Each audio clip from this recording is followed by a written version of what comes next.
bangcwele esikhathini samanje sizodlulela kwi-poem. Yes, usisi wethu sizodlulela kwi-poem. So angazi ukuthi licule lokuphakama because zosonkonzo ngiyabazi sometimes bayiphakamela into yabo. Kuba ukutshela wa-emphasize la phambili sizama ukuba abazalwane ababhalansile. Amen. So konke esikwenza siyathanda ukuphinde sifunde futhi singahambi ngomoya kakhulu sisaleyo. So we need to balance bangcwele ukuze sibe abazalwane abanayo. Amen. Ngizocela uma themba ezaphambili simphakamise umdlali uNkulunkulu kaJesu. Amen. Segunda mama seliyamshona nangamathunzi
ndiyamthanda kakhulu uYesu Kristu oyinceda impilo yami.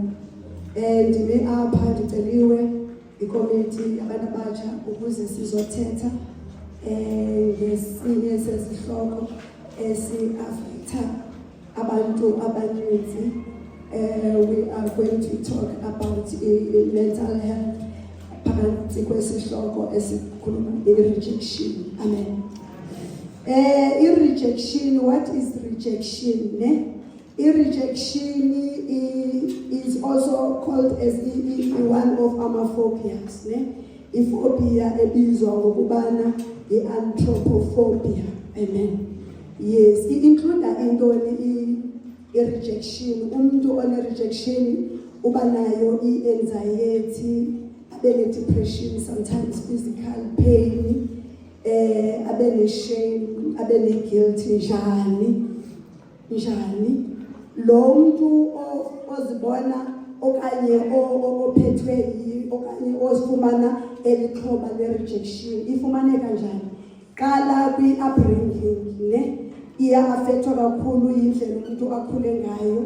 Sometimes abanye bazifumana bene-fear of rejection because of i-bullying esikolweni.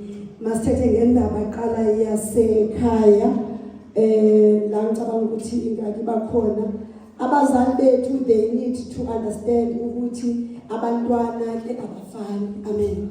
Angafuni umntana abe ikopi yakhe, abantwana ba-different. Into esilimazayo kakhulu singabantwana masikhula, sikhula sinamanxeba. Abazali baye babe namagama anenswane umntana engenzanga kakuhle, amen, nokuthi bafuna ukuthi sibe capable njenganabo, amen. Ubangaba umntana omnye wenza kakuhle kakhulu, lo ozomane usithi yo wena hayi yabo uyamdemoralize lo yamntana umenza azive elow, amen. I-rejection yoqala iqala yithi, amen. Bakhona abantwana abanye abaphiwe kakhulu ezifundweni abaphiwanga kakhulu ekwenzeni izinto ekhaya, so kumele sibamkele siba-understande abantwana bethu, amen, because isource kakhulu iqala ekhaya, nokuthi uma engenzanga uvele ukuthi yo like indlela okhuza ngayo khuthaza, amen. Ngoba lo mntana ohlele ezazi ukuthi yena u-incapable of doing anything, size sisho ayikho vele into ekube right ephuma kuwe, siyamlimaza mentally, amen. Sazokhula lo mntana analamaskazi aqale ekhaya, aphinde esikolweni afike engazethembi ngoba nasekhaya umzala kamethembi, amen. Ahlangane nabantwana abangamabhuli esikolweni, bambule bamtshele the way I useless ngayo. Lo mntana ukhula ecripple engakwazi ukuthi i-self-worth yakhe ithini, amen. So we need to be careful about i-upbringing yethu masikhulisa abantwana bethu, because kakhulukazi umntwana ozethembayo uqala ngokwethenjwa endlini aze abuildeke what is called i-self-esteem, and angeke akwazi ukuba nenkinga yokuba ne-fear from rejection, because he knows exactly what his or her worth. Amen. Sibona kanjani ukuthi umuntu like primary need umntana one-fear rejection uba umntwana o-manifesta ngezinto ezinjani, people pleasing or choose avoidance or not, ukuze athini angabikho rejected. Abantwana abakwazi ukuthi no when or nabantu abadala they come up ukuthi azabe umuntu omdala ene-low self-esteem, umuntu oyine-fear ye-rejection, noma ngabaseka kumele athi no, uqolela ukuzihetha yena because usaba ukurejectwa ukuba ngaba uthi no. We need to draw a line. No is also an answer. No is also an answer. Amantombazana ngafakaza I was once ngime phambi kwabo ngibatshela ukuthi it's okay to say no.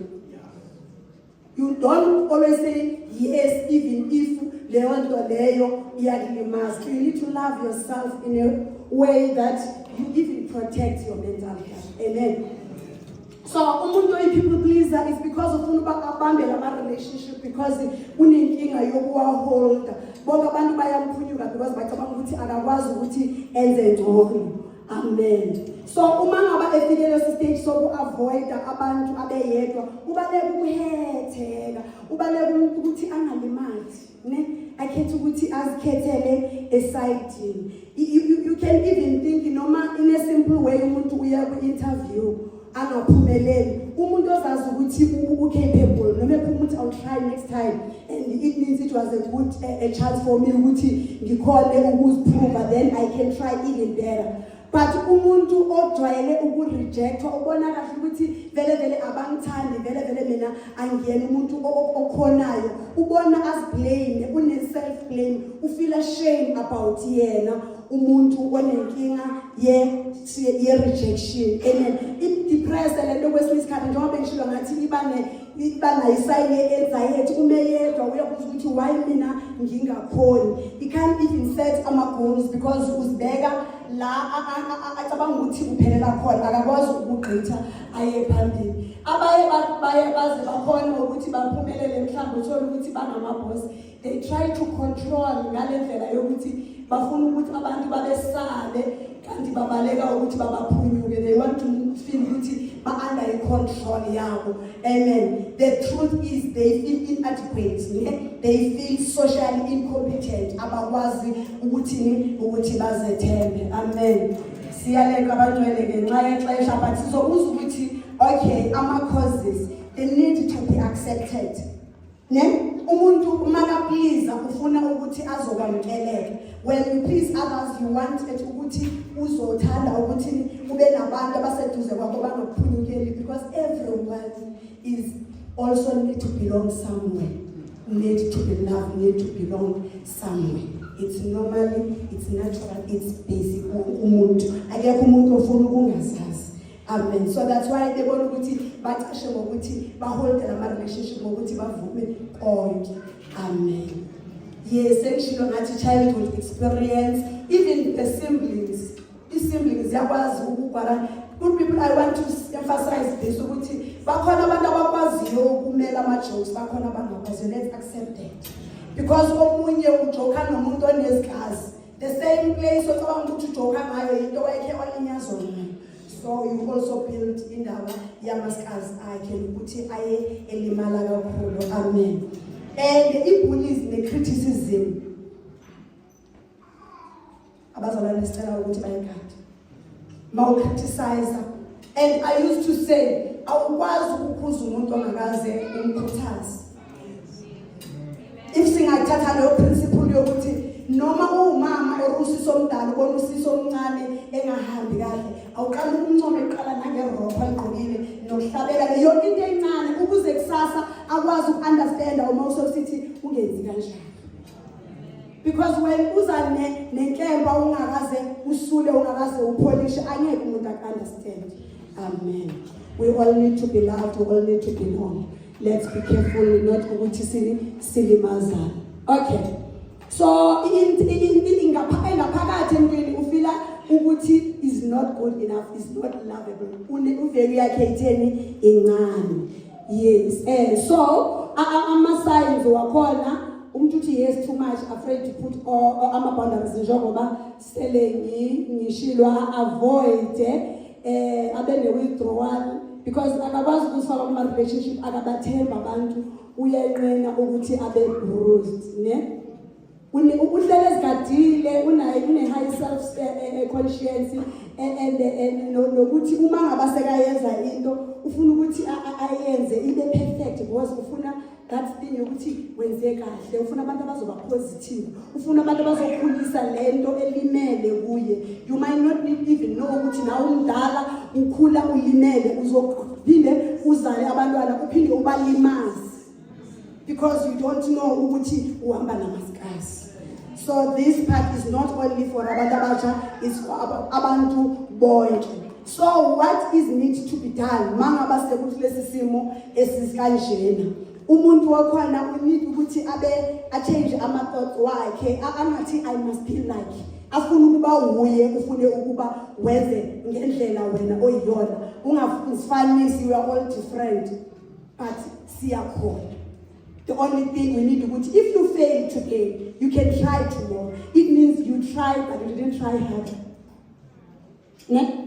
You try the first attempt, you need to draw a strength and then you try again. Yes. I'll give up about failure. We all fail. So accept we are all not perfect. Amen. So you need to build self-acceptance. Focus on self-love. Rather than conscience seeking indaba yokuthi abantu bavalidate yonke into oyenzayo ukuthi right okanye ilungile na. Because abanye abantu moyovalidate abazokunikaza baphonse eweni because wena ufuna ukuthi abantu bacabangane kodwa ukuthi wena uzithemba ngoba ulimele. Amen. So singathi we need to seek a support ne. If akhona ama group akhona endaweni ama social group akhona ukusupporta abantu ungaya kuwo and ungakhona ukuthola i-counseling, you need a therapy kahle because you need to know ukuthi ulimelephi ulimele njani. You need to know your wound because uzobona so une fear ye rejection ungayazi isource yayo. When you go for therapy you need to know the root of the problem so it's very good ukuthi uhambe uyoyenza i-counseling or uhlangane ne-group ezokwakha ubuild i-self esteem yakho and wazi ukuthi uwelpha ntombi. We are all important. Amen. So you need to practice after that ukuba i-self-exposure gradually safely expose ukuthi uma ngaba sewuyile awuzuzibeka emlilweni uzomane uya kwindawo ufuna uba ubone ukuthi u-strong kangakanani, saving yourself for ukuthi ube u-stressed more. But after we counseling or we therapy, because you want to build a strong person obuwe ozokhona ukuthi abe nayo le drive. We need abantu abatsha aba highly motivated. Ne? Abantu abangazitrigwa izinto ezincane because they feel weak. We are here to make balance your spiritual life and you must be mentally strong. Le life apha kusinda abantu ngase ngisho nje ngegama ngithi is the survival of the fittest. If nayibeka ngamanye amagama mawuntekenteke umhlaba uzobekela phansi. Singakhuluma ke bakhona indaba bebekhulume ngayo about i-faith.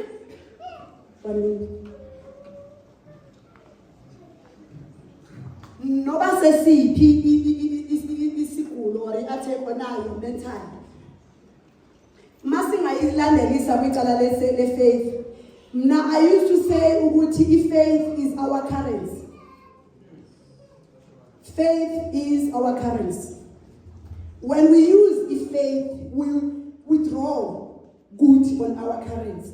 Abanye abantu abakwazi ukuzenza izinto because banayo i-currency but they don't know ukuthi bazoyiswipe kanjani. Amen. You can have imali i-dollar yase-America ungakwazi ukuyiswipe up njani because awukho kwi-level yokuthi spiritually okwaziyo ukuyisebenzisa this faith. Angagula umuntu sibiza igama kaYesu but uYesu wena ongamkhothameliyo akazukwazi ubelo gama lakhe mawulibiza lithobe ukuze kube kuyaphila umuntu. Kukhona ilizwi elithi linikiwe ligunya lokuthi lithini okubophe emhlabeni nasezulwini kuboshiwe. You can do that. You have the currency. But ngenxa yokuthi thina ifaith yethu asisebenzisi enough ukuthi ikwazi ukuthini ukwazi ukudraw what we supposed ukuthi sithenge nakhona. But we have the currency. That's why simele si-understand ukuthi ilizwi kaThixo liphelela lishoti nganto. But wena undawoni mawuyisebenzisa le currency. Because angeke uswipe nge-currency yaseZimbabwe okanye yase-America uswipe up. You need to be in the level yayo ukuthi uthini okanye endaweni yayo apho uzokhona uswipe khona. So nathi kumele sibe ngabantu abahlalayo ezweni, abantu abahlalayo kuYesu ukuze basilize igama nalo lisikhothamele because liyasazi. Ayikho into esingeke siyenze. Even this thing of fear of rejection, we were supposed ukuthi siyakwazi thina ukuthi singazethembi thina kodwa simethembe lo. Fine thina silimele, but thina sikwazi ukwenzani. But lo esimkhonzayo bekumele simethembe in so much that uzokhona ukuthi enze konke. But even though sinokutyebi obungaka, but we don't know ukuthi sizothini sikusebenzisa kanjani. Because we need to swipe this faith everywhere. Even where ubona ukuthi bazoreject kodwa ubangabubeka uNkulunkulu ukuthi bawo ndifihle mina ndingabonakali kuvele wena. Ngoba abantu mna abandoyiki kodwa wena unguThixo bayakoyika. Just have a little faith kubani uKristu. Uthembe uThixo umthembe. So yes, if faith iyasebenza. That is why abanye abantu bekhona ubaba survive even though they may fear because batashile. You will see unotice kambalo ubangaba ungumuntu ozigadileyo because utheni uncedwa lizwi uncedwa ukuthi uthini usebenzisa izwi usebenzisa i-currency yantoni ye-faith ukuze aphumelele. Amen. Ngicela sime apha singalibazisi isikhathi for today.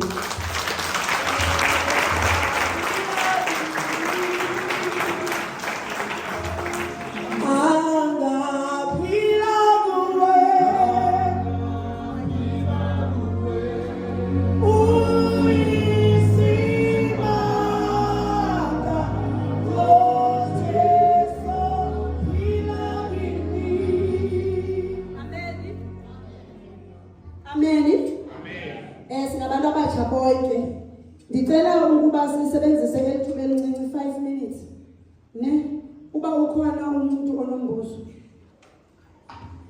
bathi ngisho but angasebenzi uba ukhona umuntu onombuzo angaphakamisa isandla tata. I'm not sure uba abhale or ndiphinde ndibuye okanye aphakamise isandla ngoku ndingasenza tata. Mhlawumbe engingakuphakamisa ukuthi wonke umuntu uyayidinga le nto le, i-affecta everybody. Kuhle ukuthi-ke uma kune-access ukuthi babuze kuye direct, kube yi-continual, ingabi into ephelele.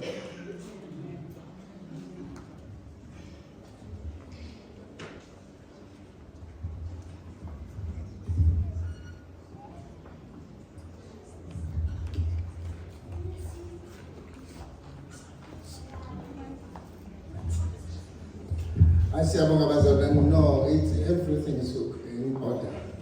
Imibuzo yona kufanele ukuthi kube khona kunesifundo esifana nalesi. Sishaye isikhathi manje. Number 2, uma kufundiswe kanje, it's always proper ukuthi makuphendula umbuzo othize kuphendulwe sikhona sonke futhi. It's a very good thing about mahlanganisho, it's a continuous there. So sizocela ukuthi maninayo bhalani impela simkhuthazela lokho nibhale manje. Noma ngasinamhlanje singasenza isilotho ukuthi awuyiphendule umbuzo uma ithemba nabakhona futhi nabanye abangafuni ukuphendula lokho, but sikhuthaza ukuthi bhalani phansi angazi bamthingi banike bani